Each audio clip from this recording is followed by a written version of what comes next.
What's going on, guys? Here's a video on what I think is the whole goal of business after being in it for about 18 years or so. And let's get right into it. So in my opinion, there's three ways of looking at this. It's really a three-step process. Number one is the goals of business, what you really are in for business to do, or what you're really in business to do, what a good formula is and what a bad formula is, and then finally the desirable outcome flowchart, as I call it. So this is a three-part situation. Let's get right into it. In my opinion, the goals of business are really three. Again, this is my opinion. This is not from a business school class, just get experience. The goals of business are three things. Number one, make profits. Profits come from two things primarily, in my opinion, is running good ops and running good numbers. The ops part of it is the people and the training. Get the right people, you give them the right training. What that does essentially is increases customer value, which is lifetime value or ARO as we call it, and also customer retention. They keep returning back to you, so you grow your customer base, and what that leads to is more profits. The other aspect of it is knowing your numbers. If you know your numbers, then that will go in hand with the profits. So the second part of making profits is knowing your numbers, and that's where we get into the accounting thing as well as the knowing your metrics. And you combine that with the ops, knowing your metrics and ops, and having good accounting, and generally you will have profits without getting too deep into the nitty-gritty of it. The second goal of business for a lot of people, and this is again, it's a goal, is freedom. And freedom comes in really two parts. One is the philosophy to be able to do what you want and how you want to do it. That's really the philosophy. So the first part of freedom is the philosophy of how you want to work. And that's where we get into the mission statements. And in our case, it's enriching people's lives, whether it's our customers or parts people or the people on our team. And the second part of freedom, this is where a lot of people think about freedom, is the lifestyle freedom, is what you do on a daily basis. And that's where we get into how you live, how many hours a week you work, etc. The third part, or the third goal of a business, so this is again the three goals of business in part one still, is the valuation part.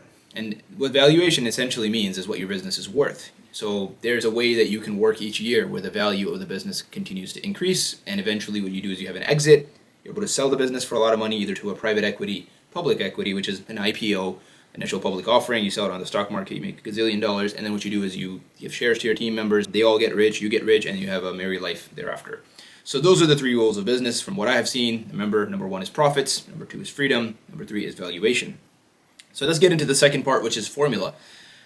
Now, there's a good formula and a bad formula, and I think this is something that a lot of people, in my opinion, unfortunately don't realize when they go into business right off the bat. You can't have it all, from what I've seen, at least in the beginning. And let me explain what I mean by that. A lot of people go into business thinking they're going to have freedom because they see all these people on Instagram with their yachts and going on the beach with a margarita, because they're all business owners. And I think that's really the craziest idea. It's always been that you own a business and you don't work. I think it'd be pretty crazy if you think that you're going to open up a business and actually work less. So a lot of people get into a business because they want more freedom. And they mean the lifestyle type of freedom where they work 10 hours a week. And that's absolutely absurd, because when you do that, you're going to actually absolutely destroy your profits. And again, this is generally speaking, you may have a niche business where you can work 10 hours and make a gazillion dollars. I've never met anyone like that, only heard of it, and it's also almost always exaggerated. More freedom generally initially means less profits up front, and if less profits usually means less valuation, and that's a bad situation to get stuck in. The formula that has worked, that I've seen for a lot of people, is initially they take a hit on the lifestyle freedom, but they get a lot of freedom on the philosophy side on how they want to do things. What usually happens is the profits go up. When profits go up, valuation goes up, and valuation goes up, eventually the business is worth so much money.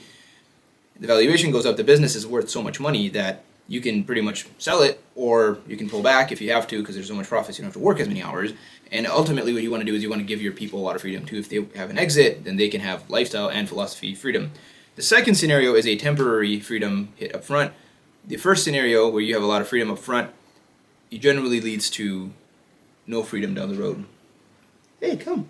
So a good formula is generally to work on the freedom part secondary and the profits and valuation first. It's always interesting that I find people that are like, well, I want to get rich, but I also don't want to work a lot of hours, and I have to play volleyball on the weekends, and I'm always like, dude, I don't understand. Truthfully, it's really frustrating to me that people think that they can just do everything the same as what they normally do, and all of a sudden their circumstances will change. But I digress, that's for another video. Alright, so again, the good formula is to put away the freedom of lifestyle aside for temporarily, and then to work on the valuation and the profits, and then therefore you can actually get the profit and valuations up. Once you do that, you can buy back your time, you can buy back your freedom, you can actually buy back your people's freedom as well. It's almost like you are a gladiator in the arena and you're winning, and then when you win, you can buy your freedom from the emperor so to speak. The emperor is the market, I guess, at this point. The third part is the desirable outcome formula, or the flowchart. And I think for me, this is really where you put all the pieces together to the puzzle. So taking what we said in part one, which is in order to make profits, you need the right people and timing. In order to have valuation, you need to have a long customer database, and you have to have profits and also a long-term record of being able to do that consistently. Also have a good philosophy. So in the third part of the business formula, or rather the desirable outcome formula, this is how I look at it. You start out by getting the right people that have the same philosophy on life. They want to grow, they want to build something beautiful, they want freedom, ultimate freedom. And you get these people together and you give them incredible training. Incredible training on the systems and the processes that we believe in that allow us to increase customer value and increase customer retention, which allows us to give really good service and increase customer value, increase customer retention, generally leads to increased profits. Increased profits sustained over a long period of time, also combined with brand, and we can get into the nitty-gritty of that some other time. But as long as you have increased profits and you have increased customer retention and customer value and you have the good people to do it and you have good systems, you should lead to good valuation, which means the company's value goes up, which allows you to eventually, if you wish, exit and or more or less sell the company for a lot of money, and which allows you to be able to pay off a lot of the core people that helped you get there, which eventually gives you freedom. So once again, get the right people, give them the right philosophy, the right training, the right systems, the right ARO and profits. Profits lead to valuation, valuation leads to exit, and exit leads to freedom. So that's the way I like to see it, where freedom is the end goal. But in the process of doing this, you will have the freedom to operate on your philosophy. And to me, truthfully, that's more important than having time. I think it's more important because ultimately time, if I had the ultimate time, what would I do with it? I would do things that I truly believed in. So the beautiful thing about this whole process is I get to do that right now. So I don't have to be a billionaire to want to do the things that I really believe to be true. And that's really the puts this all together with a bow on it is, if you really go back to the first part and say, what would I do if I had all the money in the world? Well, I would build a company that had a lot of profits, that actually helped people, that increased valuation, that had good systems, that had good people working in there. Well, truly, then you really realize that actually it's the freedom of philosophy that allows you to have profits, valuation, and ultimately freedom of time.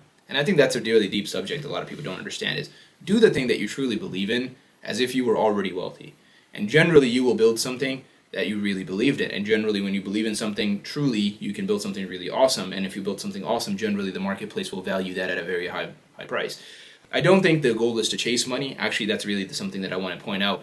You got to do things you believe in, and if money is a part of that journey, then great. If it's not, you have to be okay with it. And that's something that I also want to leave you guys with, is that money is not the goal. The goal is to really live in accordance with what we believe. However, if you're going to be a business person and you want to have people work with you, then you want to make that very transparent that this is a for-profit. In our instance, yes, we do believe in being profitable, and yes, the goal of our business is to make money and to increase our valuation and improve the world and the lives of the people in the business and outside the business. And that is really the goal of business, is to make money. But the point of life isn't to make money. The point of life is to actually help people and to do really good things. But however, in business, you have to make profits. It isn't a nonprofit. If you want to do nonprofit work, then you should do a nonprofit corporation. I wasn't on that journey. The last 18 years I have been in a for-profit enterprise, and we are measured very tightly on our ability to do that. So we have to be profitable, we have to increase valuation, we have to serve the people inside and outside the business. And by increasing valuation, because we're able to increase profit because of incredible systems, and we have incredible people because we believe in the philosophy that we believe in, it all kind of puts itself together. So again, I can walk you through it backwards like I just did, or I walked it forwards from people all the way to the freedom of lifestyle. But either way, whichever way it works, I hope this video was helpful. Once again, business has 3 goals: profits, freedom, and valuation. The good formula is to put aside their freedom of lifestyle for a while and believe in increasing profits and valuation and the philosophy that goes with it. And that allows you to have more valuation, which will and ultimately get you more freedom. And the desirable outcome formula for me is getting the right people, giving them the right training and philosophy, the right systems, the right ARO and metrics, essentially the numbers, and the numbers will lead to increased profits. Increased profits will lead to increased valuation, which ultimately will lead to the increased freedom for you and the people on your team. Thank you very much. I hope this video was helpful. It's a lot to take in. You may have to take notes on it if it doesn't make sense, but otherwise, thank you very much. And again, from the people on the team, appreciate you guys. Would not rather do this with anybody, even if I had $1 billion. Love doing it with you guys. Thank you. Bye-bye.